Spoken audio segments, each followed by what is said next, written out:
हाय। Netflix पे एक और लिमिटेड सीरीज़ देखी है जिसका नाम है एनाटॉमी ऑफ अ स्कैंडल। ये एक कोर्ट ड्रामा टाइप है। इसके अंदर बताया है कि there is this UK minister and he is accused of raping his colleague which is 15-20 years younger than him. तो it starts with when the name of the person is James और उसकी जो सेक्रेटरी टाइप है उसका नाम है Olivia. And Olivia जो है वो 5 महीने से रिलेशनशिप में थी जेम्स के साथ। जेम्स की वाइफ का नाम है सोफ़ी और जो प्रोसिक्यूट कर रही है उसका नाम है केट। तो ये मेन 4 कैरेक्टर्स हैं।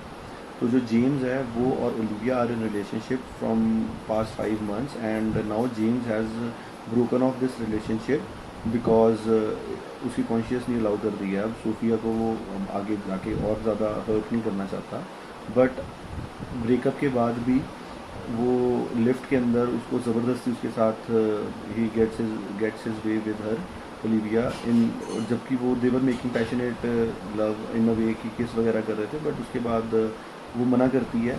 But even then he force himself on her. तो वो जो है प्रोसिक्यूटर केट के पास जाती है और केट जो है वो फ्रॉम द क्वीन साइड वो लड़ रही है ये केस।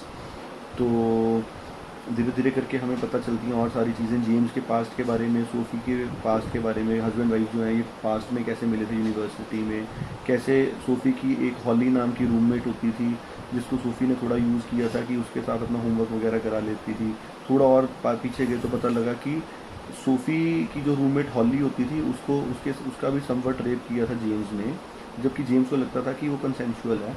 और ये भी बताया कि जो प्राइम मिनिस्टर है इस समय यूके का, वो और जेम्स जो है वो लिबर्टीज़ थी। मतलब वो दोनों बहुत ज़्यादा, वो दोनों जो लड़के थे वो एक जैसे सिग्मा वगैरह जो ऐसे बड़े हाई स्टैंडर्ड के, जो यूनिवर्सिटी के हाई स्टैंडर्ड के लड़के होते हैं उनमें से थे ये दोनों। और जो प्राइम मिनिस्टर है वो एक बार हीरोइन ले रहा था, मतलब ड्रग्स ले रहा था एलेक एक लड़के के साथ, और एलेक ने सुसाइड कर लिया था उसके कहने से, प्राइम मिनिस्टर के कहने से। तो जेम्स जो है उसको बचाने की भी कोशिश कर रहा है प्राइम मिनिस्टर हमेशा। तो एट द एंड ऑफ, जैसे जैसे स्टोरी प्रोग्रेस करती है we get to know that Kate जो कि प्रोसिक्यूटर है, वकील है जो कि ओलिविया का केस लड़ रही है against James, is the same person Holly. और उसको अपनी भी सारी बातें याद आ रही हैं कि कैसे जेम्स ने उसको भी असॉल्ट किया था। ये बेसिकली जो मीटू मूवमेंट है उसके ऊपर ही है कि कैसे हम while in a passionate scene भी उसको कंसेंट लेना चाहिए था। जब उसने बोला कि नॉट हेयर तो उसका मतलब था no, but at the end of the day इन्होंने बताया है कि जो केस है वो जेम्स जीत जाता है, क्योंकि this is how society operates कि अगर उनका पहले से अफेयर था तो सबको यही लगेगा कि जेम्स और ओलिविया ने कंसेंशुअली किया और ओलिविया ने उसको मना नहीं किया था, जबकि केस जो थी वो दोनों साइड से थी। तो वो नेक्स्ट स्टेप पे कैसे मना कर सकती है, यही बात समझ नहीं आ रही थी मुझे भी, और इसलिए केस जो हार जाती है। But at the end of the day SoFi जो है वो हॉली से मिलती है, मतलब केट से मिलती है सोफ़ी, और उसको कहती है कि मुझे सब याद है, तेरा आ गया है, तू वही पर्सन है। वो कहती है हाँ, बट क्योंकि अब अलाउड नहीं होता, जिसको आप पहले से जानते हो उसको प्रोसिक्यूट कर रहे हो।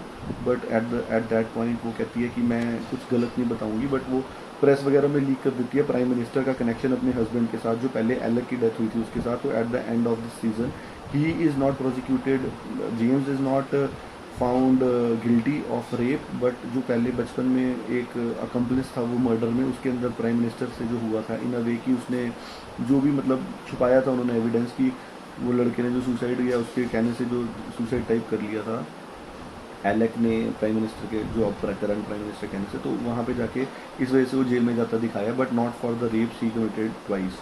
तो ऐसा करके इन्होंने काफ़ी, वो जो नेटफ्लिक्स का होता है कि काफ़ी फेमिनिज्म और वैसे वाली अप्रोच से जो उनके शोज़ बनते हैं वैसे उसको ही आगे लेके जा रहे हैं। अच्छा शो लगा है, प्रेजेंटेशन बहुत अच्छी रही है, देखने में बहुत मज़ा आया, मेरे को ये इंटरेस्टिंग लगा है शो काफ़ी। तो ये देखा जा सकती है लिमिटेड सीरीज़। ओके।